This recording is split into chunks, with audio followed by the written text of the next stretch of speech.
श्री स्वामी समर्थ. तर तुम्हाला या मंदिराचं दर्शन घ्यायचं असेल तर तुम्हाला यावं लागेल पुष्पक नगरी नवी मुंबई येथे, जिथे इंटरनॅशनल एअरपोर्टच्या साईडला तुम्हाला यावं लागेल. आणि पुष्पक नगरीमध्ये आल्यावर नंतर आतमध्ये घुसल्यावर तुम्हाला सरळ गेल्यावर तुम्हाला हे मंदिर इथे मिळेल. खूप मोठं प्रशस्त मंदिर आहे, खूप छान आहे. नक्की तुम्ही व्हिजिट करा. जे स्वामींचे भक्त आहे त्यांना तर खूप आवडेल.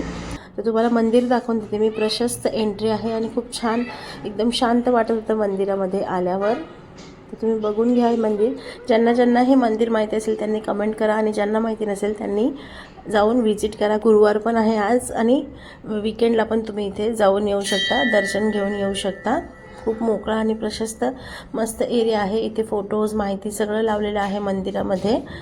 पुष्पक नगरीमध्ये आल्यानंतर तुम्हाला इथे 2-5 मिनटातच हे मंदिर आतल्या साईडला गावासारखं आहे, तिथे हे येतं. एकदम शांत एरिया आहे. तर स्वामी समर्थांची मूर्ती पण एकदम मस्त आहे, इथे बघू शकता तुम्ही. आणि त्यानंतर आम्ही दर्शन वगैरे इथे घेतलेलं आहे. आणि त्यानंतर इथे माळाच ठेवलेल्या असतात, त्या माळा तुम्ही जप इथे बसून करू शकता शांततेने.